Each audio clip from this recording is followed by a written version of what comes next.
The air in courtroom 3B was frigid, smelling of old wood polish and stale anxiety. Marcus Thompson, CEO of Apex Solutions, smirked at his lawyer, his $5,000 Italian suit perfectly tailored. In the front row of the gallery, his mistress, Chloe Jensen, crossed her legs, a smug, victorious smile playing on her lips. They both glanced at Sarah Thompson, the wife of 15 years, who sat alone, looking small and defeated in a simple navy dress. Marcus was about to finalize the deal of his life, trading in his starter wife for a newer model and keeping his entire $500 million empire. What he didn't know, and what Chloe couldn't possibly imagine, was that Sarah's laptop didn't just contain financial records. It held a 4-minute audio file that wouldn't just end the marriage, it would detonate his entire life and send his mistress running in shame. 15 years. That's how long Sarah Thompson had been the perfect corporate wife. She had been Sarah Connolly, a promising art restorer with a keen eye for detail, when she met Marcus Thompson, then a junior analyst with colossal ambitions. He had been charming, relentless, and dazzling. "You're the foundation, Sarah," he'd told her, his hand over hers at a tiny Italian restaurant. "Without a foundation, nothing can be built." She believed him. She put her own career on hold, trading her brushes and solvents for catering calls and guest lists. She organized the fundraisers, charmed the investors, and edited his late-night presentations, her keen eye catching flaws in logic, not just brush strokes. She was the invisible scaffolding that allowed him to build Apex Solutions into a tech giant. She managed their sprawling Chicago penthouse, their Hamptons estate, and his entire social calendar. He called her his rock at awards dinners, kissing her cheek for the cameras as she smiled, always gracious, always in the background. The first crack in the foundation was almost invisible. It was the scent of a perfume, Fracas by Robert Piguet, a heady, almost aggressive floral, clinging to his suit jacket one night. Sarah wore Jo Malone's peony and blush suede, a soft, subtle scent. "The new VP from the Paris office wears it," Marcus had said dismissively, loosening his tie. "It's suffocating. I'm going to have to tell HR." Then came the later nights, more frequent than ever. "Server migration in Zurich," he'd text. "Board emergency." He'd sigh. "This round of funding is killing me, honey." Sarah, ever the supportive wife, would leave a plate of food for him in the warming drawer and go to bed alone. The true betrayal wasn't found in a text message. It was found on a credit card statement. Marcus was meticulous about his business expenses, but he'd gotten sloppy with their household Amex, a charge for $8,200, not for a client dinner, but for a couple's spa weekend at the Peninsula, right there in Chicago. The date was their 15th wedding anniversary. Marcus had told her he was stuck in a crisis meeting with the board and had sent a massive bouquet of orchids to the penthouse with a note, "Next year, Sarah, I'll make it up to you, M." She stared at the charge. The Peninsula, Chicago. He hadn't even bothered to leave town. She scrolled down. Weekly charges for dinners at restaurants she'd wanted to try. Alinea, Smith, all for two. And then the final, brutal confirmation. A receipt from Cartier for a Justin Clou bracelet. The exact bracelet she had seen on the wrist of Chloe Jensen, his ambitious new director of strategy, in a photo from the company's last top performers event. Chloe, the young, sharp-elbowed woman Sarah had personally mentored 2 years ago, advising her on how to navigate the male-dominated tech world. The woman Sarah had invited into her own home for a team dinner. The ground didn't just crack beneath Sarah, it split wide open, revealing a dark, cold chasm. Sarah was a restorer. She didn't destroy things, she fixed them. She understood that to repair a masterpiece, you first had to see every flaw, every layer of grime, every hidden forgery. For 1 week, she said nothing. She gathered her data, tracing the timeline of the charges, the late nights, the business trips. She didn't hire a private investigator. She didn't need to. Marcus and Chloe were arrogant, convinced of their own brilliance and of her quiet, domestic irrelevance. They'd been careless. She finally confronted him on a Tuesday night. He was in his study, a glass of $300 Macallan in hand, reviewing market projections. "How was your spa weekend at the Peninsula?" Sarah asked, her voice quiet, but it cut through the silence of the penthouse like a diamond. Marcus didn't look up from his screen. "What are you talking about? I was in Zurich." "That's strange," Sarah said, stepping into the room. She placed the Amex statement on his antique mahogany desk. "Because your credit card says you were in Chicago, enjoying an 8-200 couples spa weekend on our anniversary." Marcus froze. He looked up, his eyes, usually so charismatic, turning to cold, flat steel. He stared at the statement, then at her. He didn't bother to deny it. The time for lies was over. "So," he said, leaning back in his chair, "you finally figured it out. Took you long enough." The casual cruelty of it hit her harder than a slap. "Marcus, 15 years. 15 years of what, Sarah?" He stood up, towering over her. "You think this," he waved his hand around the opulent room, "is free? I built this. You decorated. You've had a very comfortable life. I supported you. I gave up my life for you, for Apex. You did your job," he said, his voice laced with contempt. "And now, that job is redundant. I'm filing for divorce." Sarah felt the air leave her lungs, but she held her ground. "You'll be hearing from my lawyer. Half of Apex is mine." Marcus actually laughed, a cold, sharp bark that held no humor. "No, it's not. That's the beautiful part. You're not getting anything from Apex. You're not getting the Hamptons house. You're not getting the art collection. You'll get this apartment, which I'm sick of anyway, and a standard alimony package." "That's not how it works, Marcus. We're in Illinois. It's marital property." "Not when there's a post-nuptial agreement, darling." He walked to his bookshelf, pulled out a thick, leather-bound folder, and tossed it onto the desk. "Page 22. Your signature. You signed away all rights to Apex, and any future earnings from it 10 years ago, in exchange for, let's see, primary ownership of the marital home, and a one-time payment of $500,000. Sarah stared at the document, bewildered. I never signed this. I would never sign this. But you did." He pointed to the last page, and there it was, her signature. Sarah Connolly Thompson. It was her signature, but she had no memory of it. "When?" she whispered, her mind racing. "Remember that stack of insurance renewals for the art collection? Back in 2015? You were complaining about how long it was taking." He smirked. "You should really read what you signed, Sarah. You signed it. It was notarized. It's ironclad. You're getting nothing." He picked up his scotch. "Now, if you'll excuse me, I have a call with Chloe. We're celebrating our new strategy." He walked out of the study, leaving Sarah standing in the wreckage of her life, the smell of his expensive scotch mingling with the phantom scent of fracas. For 48 hours, Sarah barely moved. She was trapped in a haze of humiliation and disbelief. He hadn't just cheated on her. He had plotted against her. He had defrauded her, tricking her into signing away her entire life's work. He'd played her for a fool, and she had fallen for it. The $500 million empire she had helped build was gone, stolen by her own hand.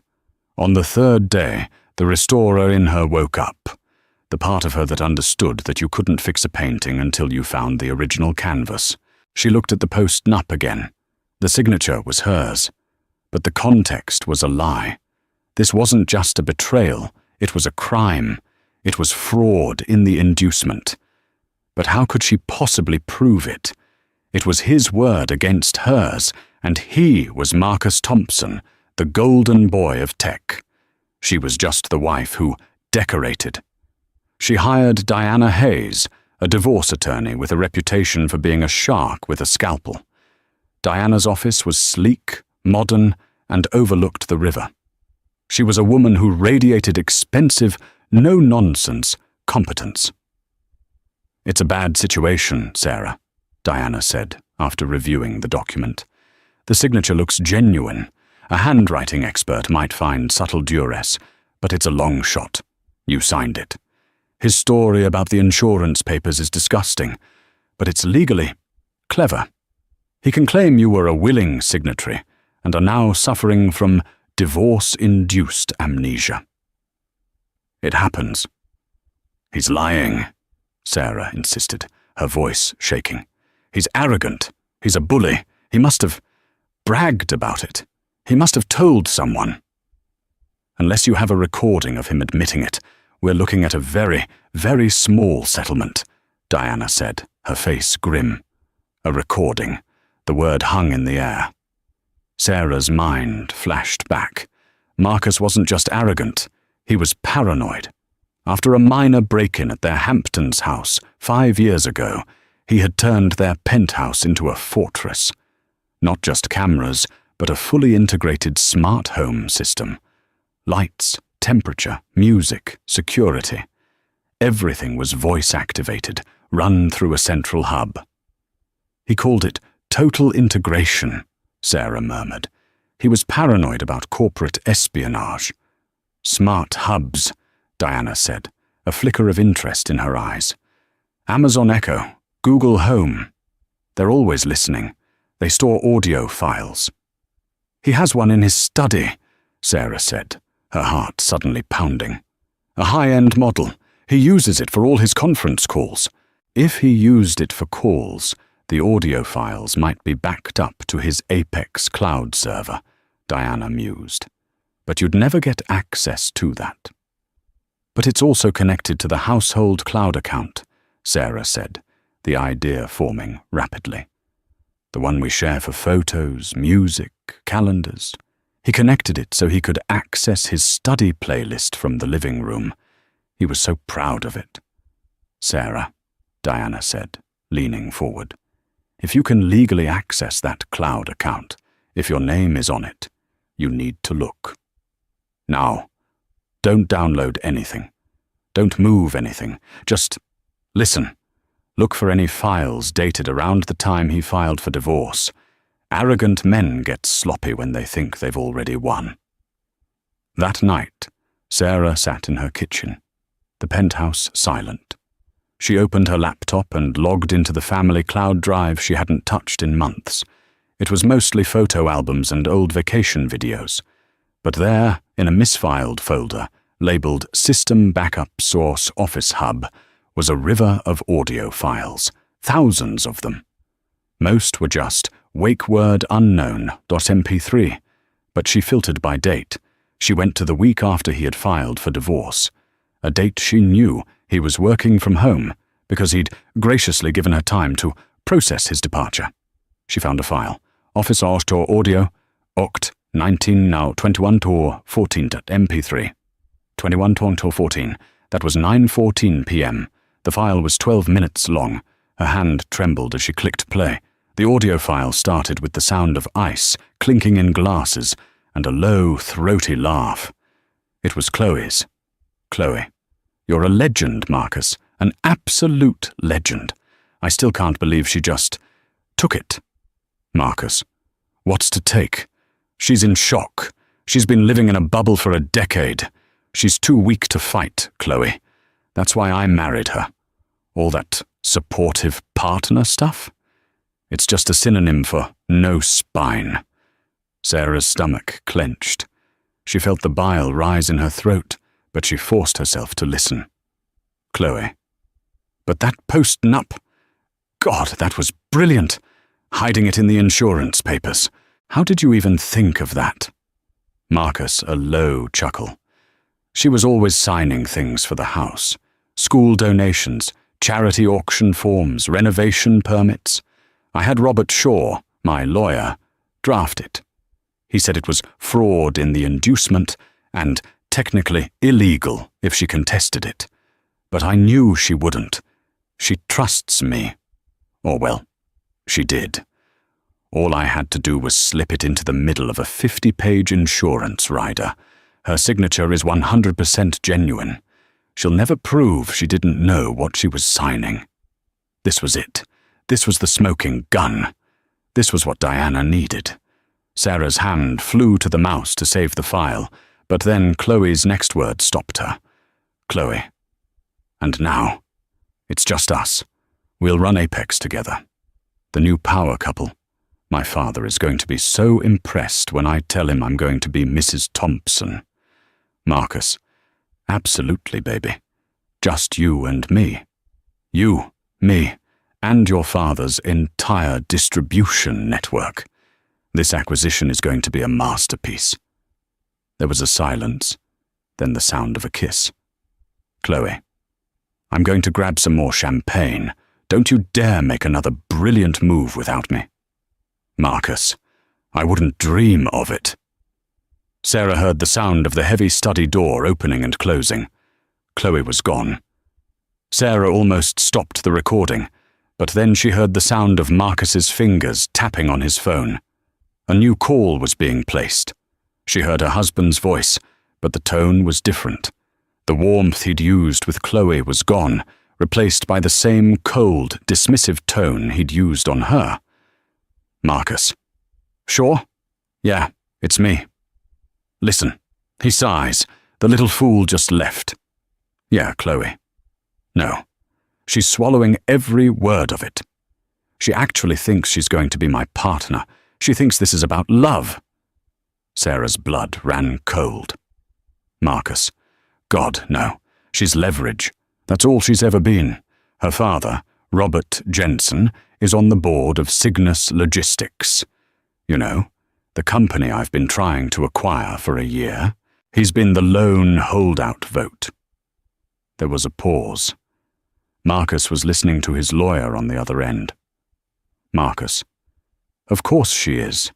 She's been feeding me intel on her father's company for months, thinking she's helping our future. The second that acquisition goes through, he scoffs. I'll cut Chloe loose with a decent severance.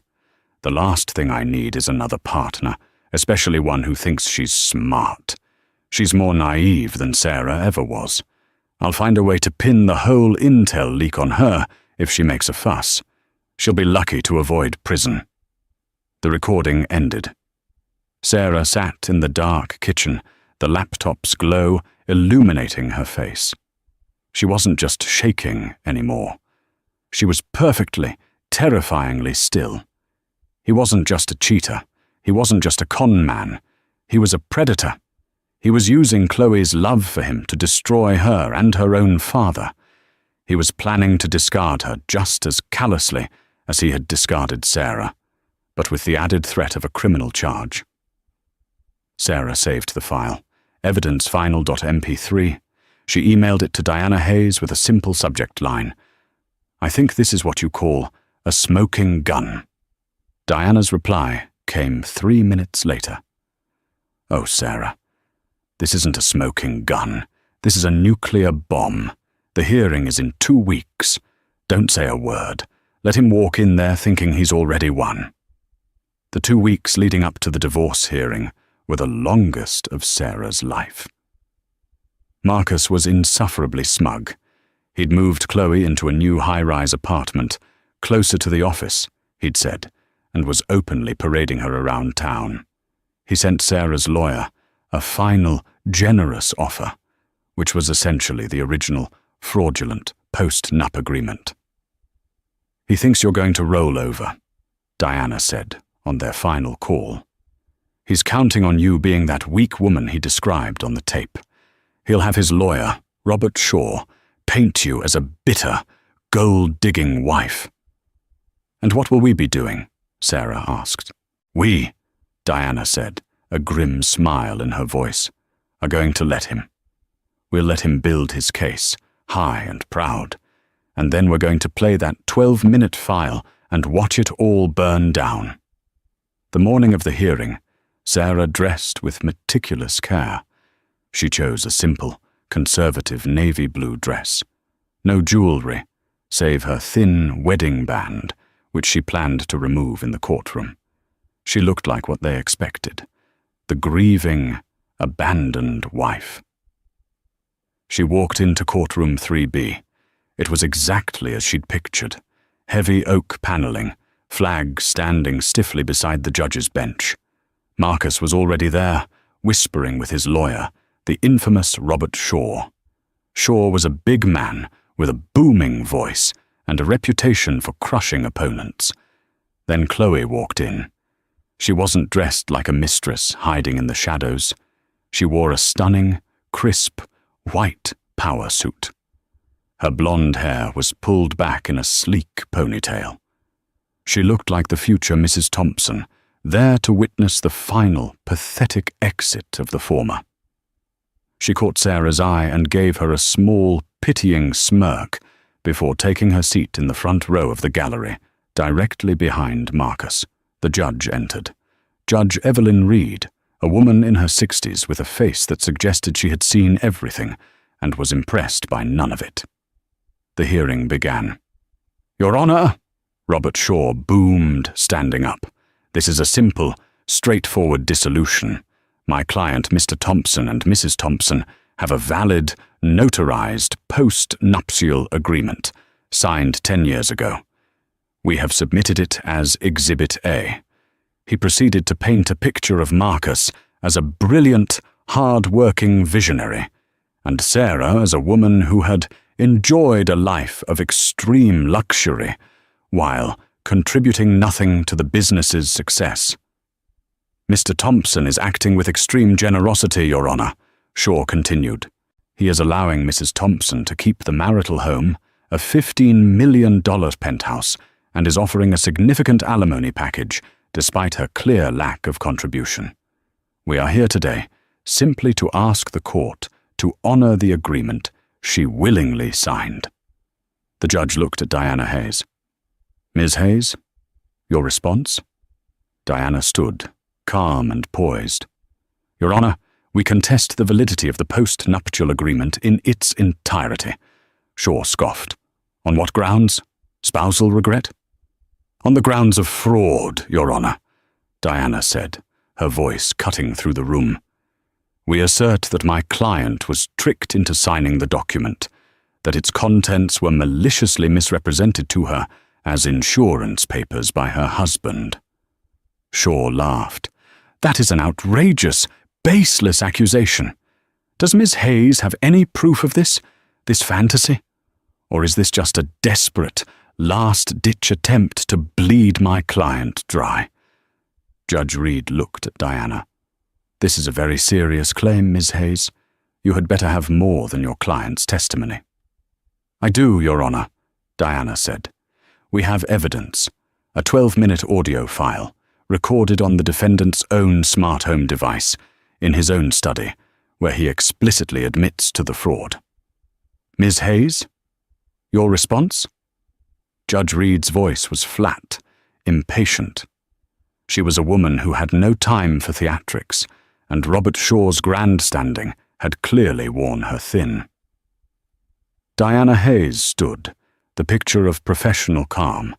She held a single, slim manila folder. "Your Honor," she said, her voice clear and precise, cutting through the heavy air. "We contest the validity of the post-nuptial agreement in its entirety." Robert Shaw let out a theatrical, barking laugh. "Contest? On what grounds? Spousal regret? I spent too much at Neiman Marcus, and now I want more syndrome." Marcus smirked. In the gallery, Chloe giggled, a sharp, unpleasant sound. Diana waited for the echo of his voice to die. "On the grounds of fraud, Your Honor. Criminal fraud. We assert that my client was tricked into signing a document she was told was an insurance rider. We assert that her signature was obtained under false pretenses, with malicious and premeditated intent to defraud her of her marital property. The courtroom's atmosphere, already cold, dropped another 10 degrees. The word criminal hung in the air. Shaw's expression hardened from performance to genuine anger. That is an outrageous, slanderous, and baseless accusation. Does Miss Hayes have any proof for this fantasy? Or is this just a desperate, last-ditch attempt to bleed my client dry? She signed the document. Her signature is genuine. It's over. Judge Reed turned her penetrating gaze to Diana. This is a very serious claim, Miss Hayes. The most serious one you can make in a civil case. You had better have more than your client's testimony. I do, Your Honor, Diana said, her voice unwavering. We have proof. We have evidence. What evidence? Shaw boomed. A fabricated email? A hearsay she said from a disgruntled maid? We have a 12-minute audio file, Diana said, recorded on the defendant's own smart home device, in his own study, in the marital home. A recording on which Mr. Thompson explicitly and proudly admits, in his own voice, to the entire conspiracy, from conception to execution. The silence that followed was absolute. It was as if a vacuum had sucked all the sound from the room. Marcus Thompson, who had been leaning back in his chair, slowly straightened. The blood drained from his face, leaving a pasty, grey pallor. Robert Shaw, for the first time, looked genuinely stunned. His mouth opened and closed, but no sound came out. "Objection!" Shaw finally roared, finding his voice. He was on his feet, his face crimson. "Objection! Illegal wiretapping! Gross violation of privacy! This is a setup! This is entrapment! This recording, if it even exists, is fruit of the poisonous tree. It is fundamentally, categorically, and absolutely inadmissible." Diana Hayes didn't flinch. She waited for his tirade to end.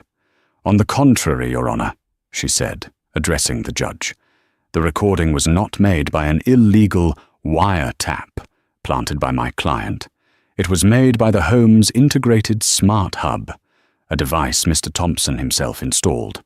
This device was linked to the family cloud account, an account to which my client, Mrs. Thompson, has had full, legal, and shared access for over a decade. It was recorded in the marital home, where she is a co-owner. There is no expectation of privacy from a co-owner on a shared family server. It is not an illegal wiretap. It is an admission by a party, and under the Illinois rules of evidence, it is 100% admissible." Shaw was shaking his head, trying to form another argument, but Diana had just boxed him in. He had been outmaneuvered. Judge Reed looked at Shaw, her face a mask of cold fury. "Your objection is noted, Mr. Shaw, and it is overruled. I find Ms. Hayes's argument sound. I want to hear this. The court will hear this." She motioned to the AV equipment. "Ms. Hayes, you will play the file, and I want a transcript. The court will have a transcript. I want this on the record. Does your client have the file ready?" "She does, Your Honor," Diana said. "Mrs. Thompson will play the file herself." For the first time, all eyes fell on Sarah. She was no longer the small, defeated wife in the navy dress. She was the center of gravity. Her heart was a drum against her ribs, but her hands were steady. Those hands, which had meticulously restored 17th-century masterpieces, did not tremble. She stood, picked up her laptop bag, and walked with a steady, unhurried pace to the counsel's table. She opened her laptop, the soft whir of the fan sounding like a jet engine in the silence. She plugged in the HDMI cable. She clicked the audio jack into place. As she worked, she could feel their eyes on her. Marcus was whispering, a furious, sibilant hiss to Robert Shaw. "What is it? What could she have? It's nothing. It's a bluff. Stop her. Shaw could only watch, his face a mask of dread. In the gallery, Chloe Jensen was no longer bored. The smug, pitying smile was gone, replaced by a tight-lipped confusion. She watched Sarah with a new, sharp interest. This wasn't part of the plan. She crossed her arms, her $2,000 Justin Clou bracelet, the one from the Amex bill, gleaming under the fluorescent lights.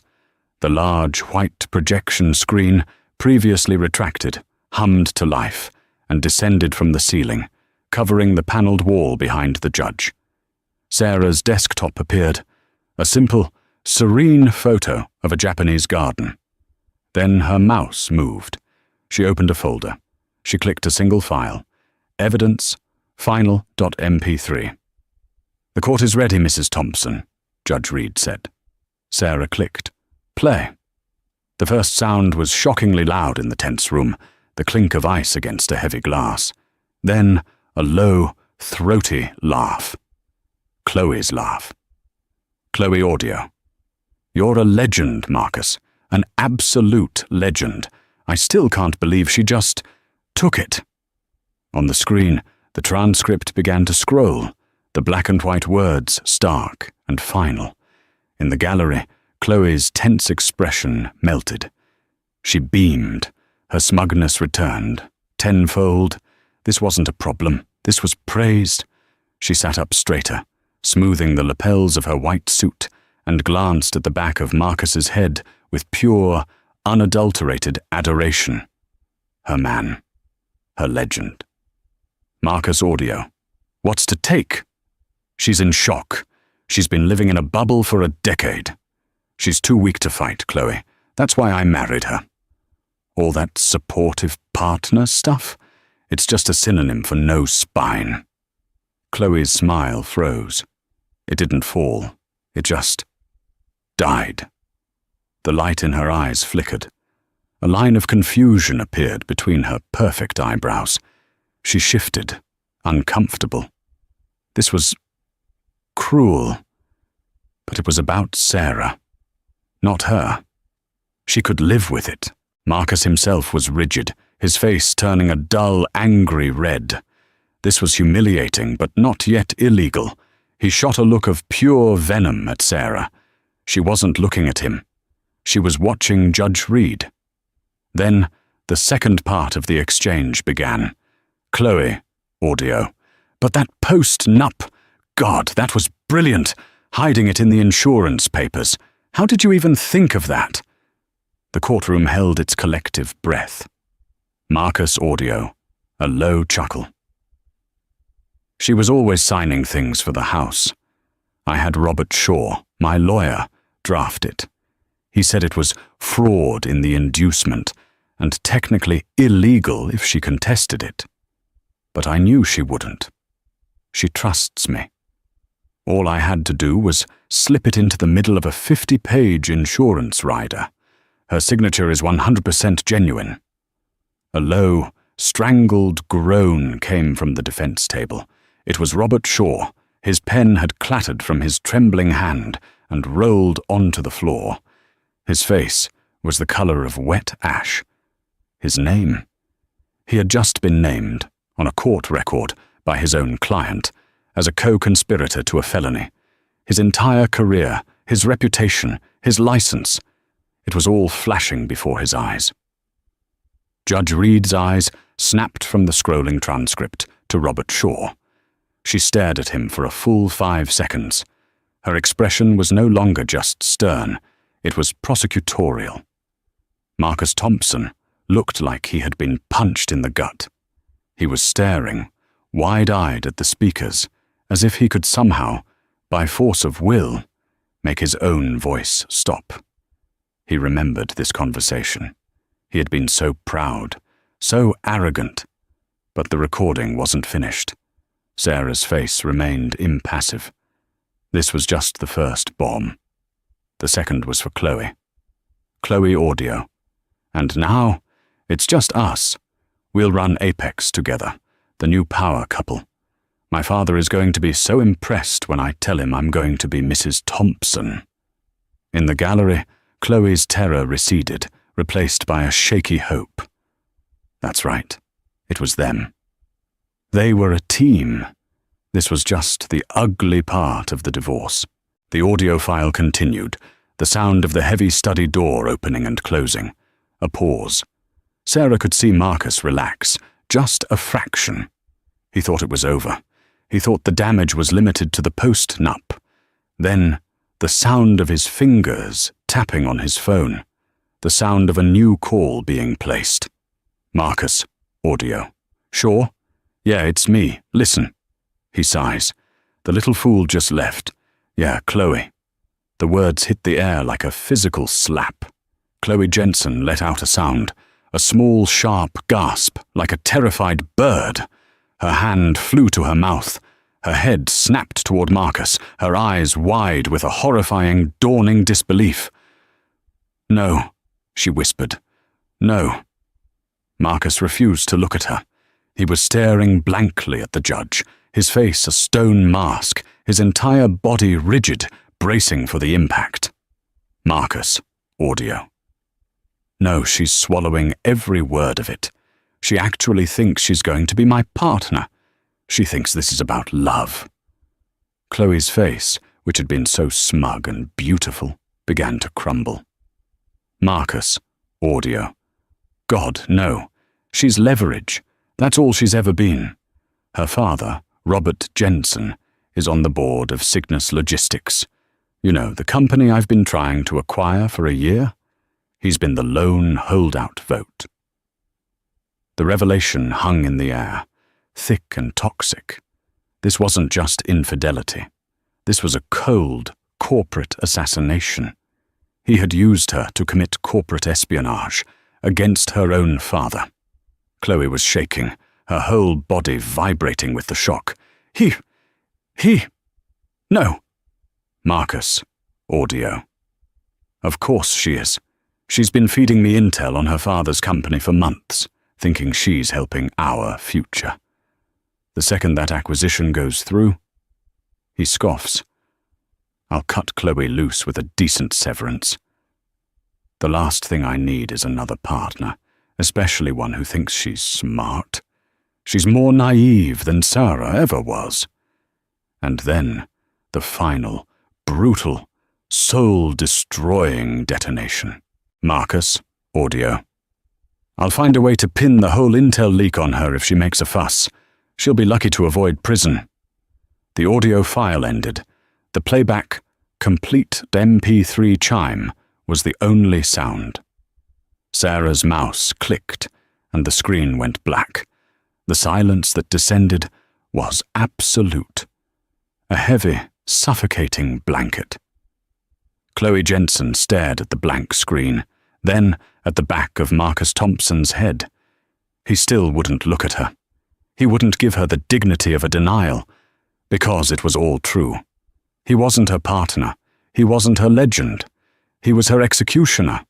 He had used her love to destroy her family, and he was planning to send her to prison to save himself. Her face, streaked with tears, she wasn't aware she was crying, crumpled. The Justin Clou bracelet, a symbol of her victory, was a shackle. The white suit was a clown's costume. She wasn't the victor. She wasn't the new Mrs. Thompson.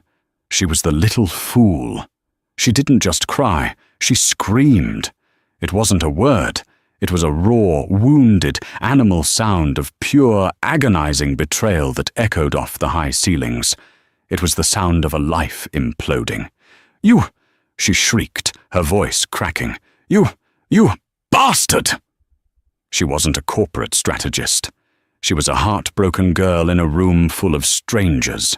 She bolted. She scrambled over the wooden railing, separating the gallery, her high heel catching and snapping.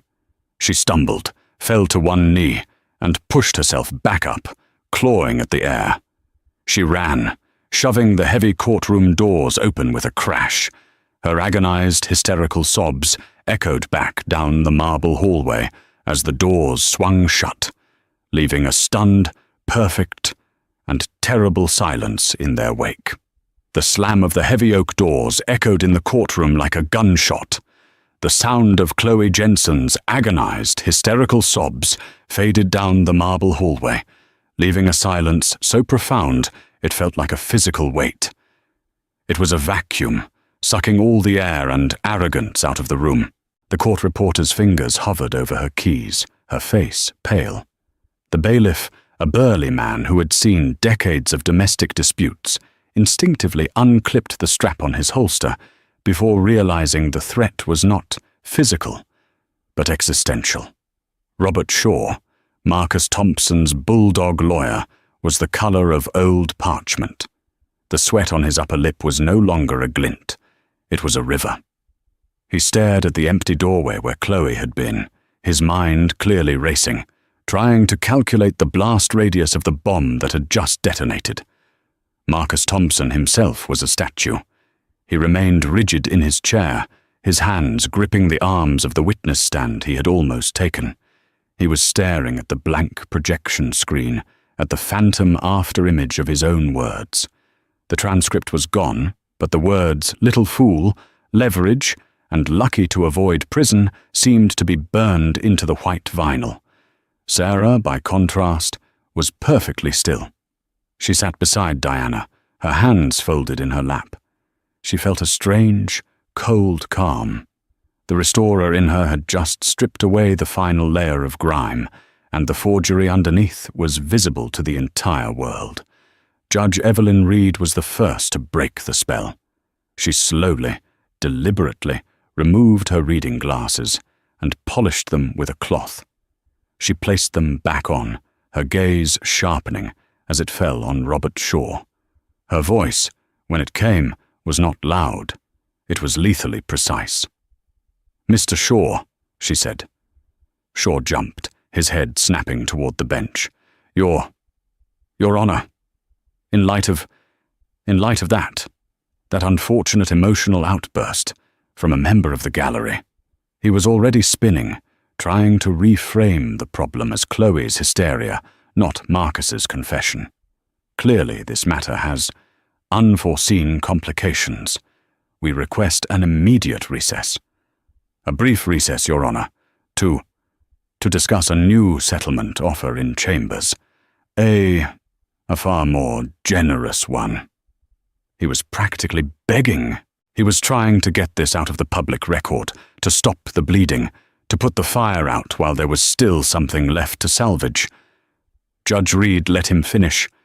She let the word "generous" hang in the frigid air and die. "Settle what exactly, Mr. Shaw?" the judge asked, her voice laced with ice. "Let's be very clear about what we just heard. Are you proposing we settle the conspiracy to commit fraud, which your client just admitted to on a legal recording? Are we settling the technically illegal post-nuptial agreement that the recording suggests you, an officer of this court, drafted? Are we settling the admitted, premeditated plot to commit corporate espionage and insider trading? Are we settling the fact that your client was planning to frame Ms. Jensen, a woman he involved in his crimes, to cover his own tracks?" With every question, Robert Shaw seemed to shrink. He had gone from a bulldog to a terrified poodle. "Your Honor, I must—" "No, I must, Mr. Shaw," Judge Reed snapped, her voice finally rising. "You will sit down. You are not discussing a settlement. You are not going to chambers. You are going to sit there and listen to Ms. Hayes, who, unlike you, appears to have come to this hearing with a case built on something other than deceit and arrogance." She turned her gaze to Diana Hayes. "Ms. Hayes, the floor is yours. I suggest you proceed." Diana stood up, the very picture of calm, righteous competence. She held a new, thin folder in her hand. "Thank you, Your Honor," Diana said. "First, in light of what the court has just heard, which I have now entered into evidence as Exhibit B, titled The Thompson Confession, I formally move for the immediate summary judgment and nullification of Exhibit A, the contested post-nuptial agreement. We assert it is void ab initio on the grounds of fraud in the inducement, unconscionability, and blatant bad faith." "Granted," Judge Reed said instantly, without a flicker of hesitation. "The post-nuptial agreement dated October 14th, 2015 is hereby declared null and void. Strike it from the record." She made a sharp note on her docket. "Please continue, Ms. Hayes." "Now," Diana said, "to the matter of the marital estate. As the post-nup is void, we revert to Illinois' equitable distribution laws. The marital estate, as we have valued it, including all holdings, properties, and the full $500 million valuation of Apex Solutions, is to be divided." "Objection," Shaw managed to croak, rising halfway from his chair. "Apex Solutions is my client's business. He built it. Mrs. Thompson has no claim." "On what grounds, Mr. Shaw?" Diana cut him off, her voice like a scalpel. "On the grounds that she was a supportive partner with no spine. We just heard your client admit that he married her for those traits, which he then exploited for 15 years. Sarah Thompson's unpaid emotional, social, and strategic labor was the scaffolding that allowed Apex to be built. She is a co-founder in all but name, and this court just heard the proof that her name was stolen from her. The 50-50 baseline for a 15-year marriage is just the starting point." Diana walked a step closer to the judge's bench. "Your Honor, we are no longer seeking 50%. This is not an equitable situation. This was a calculated multi-year conspiracy. Therefore, we are amending our petition. We are seeking a 70% share of all marital assets." Marcus, who had been catatonic, snapped his head up. 70? Diana didn't look at him. She addressed the judge. "The 70% is broken down as follows. 50% as my client's rightful, baseline marital share. An additional 10% in punitive damages for the calculated, malicious, and criminal fraud perpetrated against her.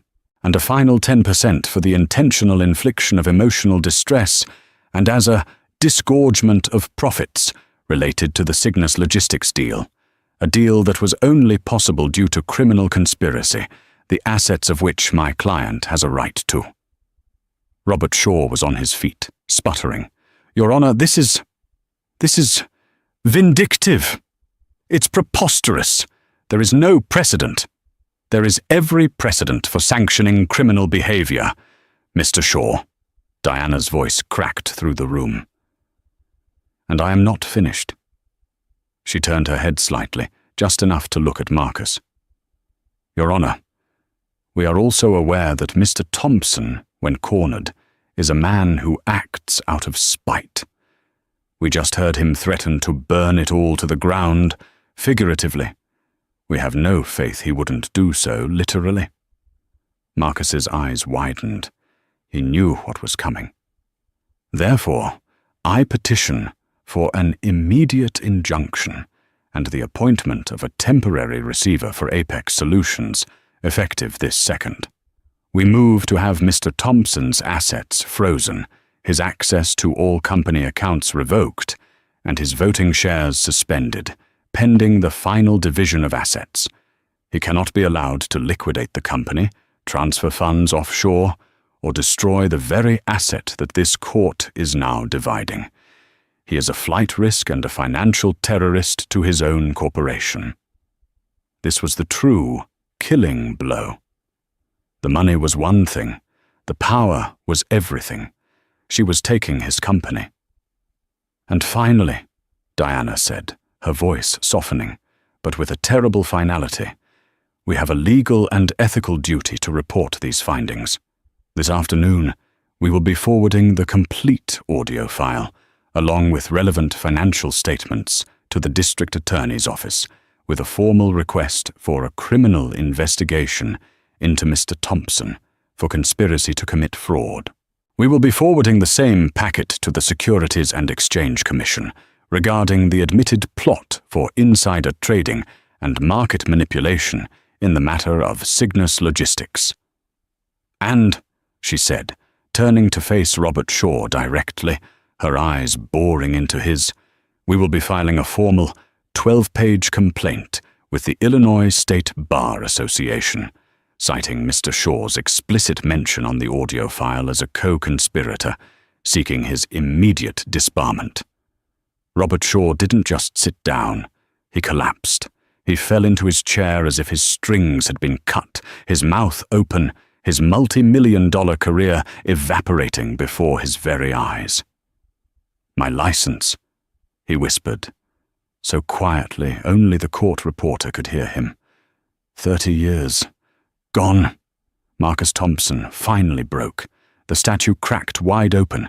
The cold, calculating CEO vanished, and in his place was a trapped, raging animal. "You can't!" he bellowed, surging to his feet, his $5,000 suit bunching at his shoulders.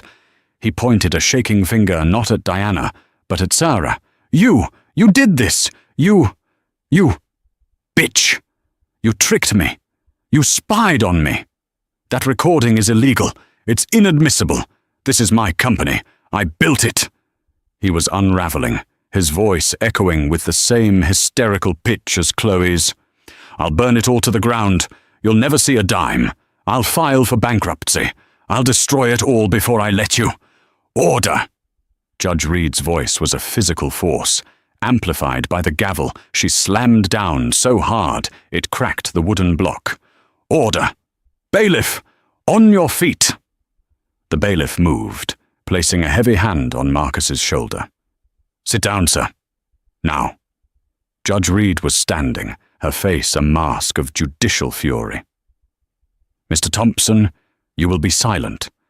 You will sit down, or I will have you held in contempt of court, and you will spend the night in a cell, which is, I suspect, precisely where you are headed anyway. So perhaps you'd like a preview." Marcus, shocked by the force of her voice, crumpled back into his chair, his chest heaving, his face a mottled red.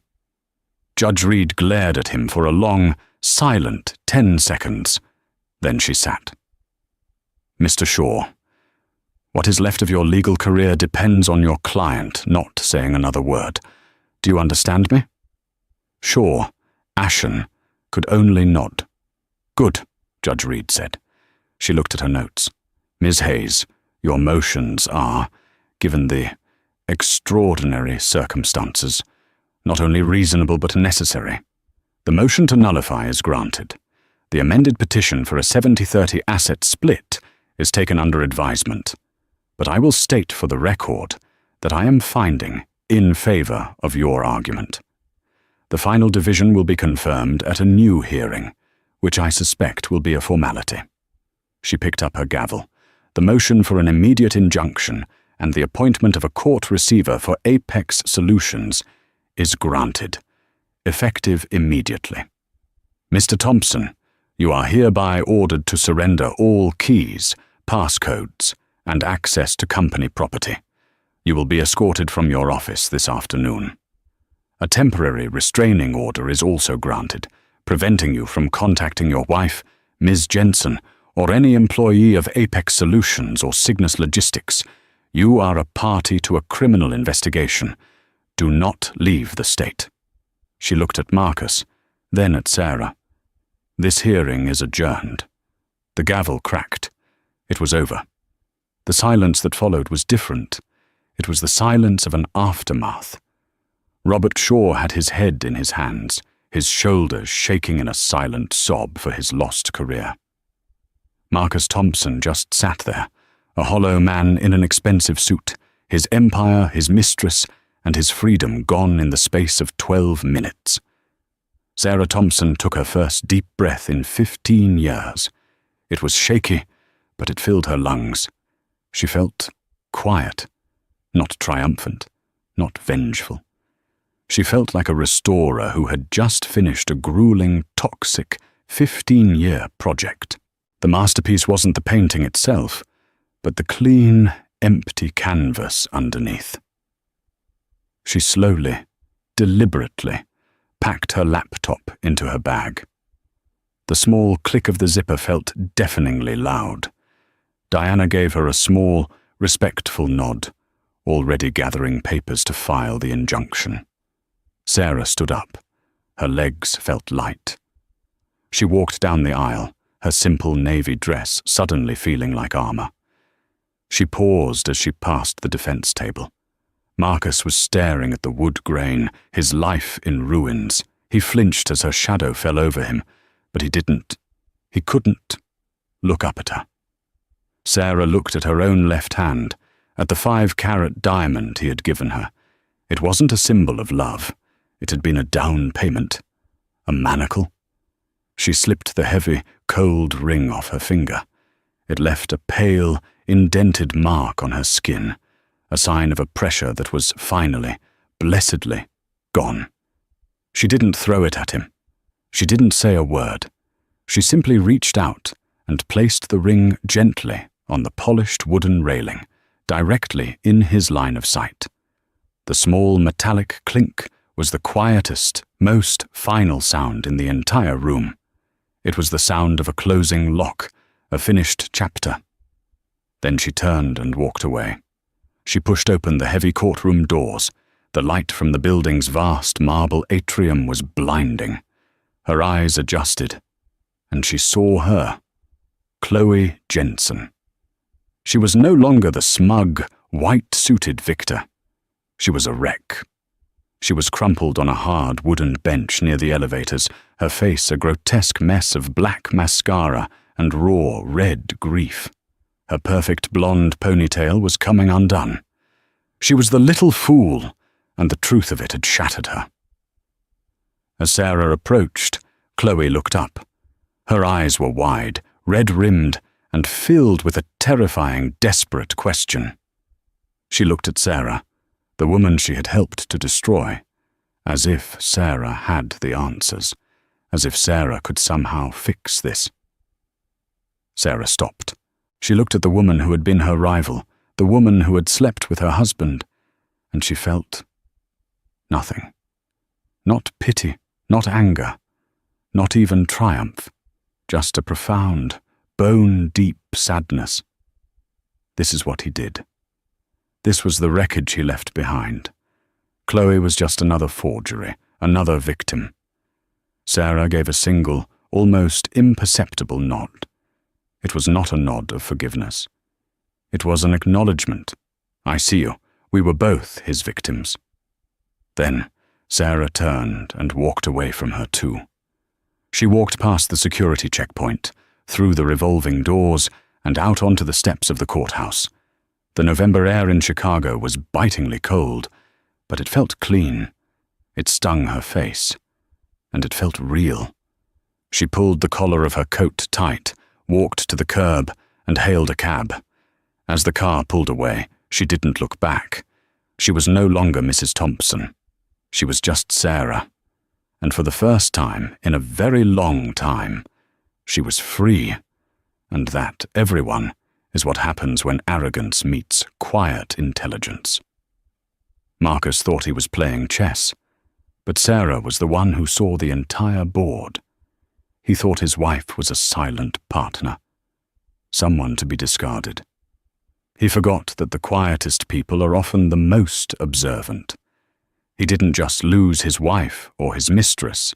He lost his company, his reputation, and his freedom, all because he underestimated the woman who had built him. The truth, played on a courtroom screen, was a bomb of his own making. What did you think of Sarah's incredible moment of justice? Have you ever seen someone's arrogance lead to their own spectacular downfall? Let us know your thoughts in the comments below. We read every single one.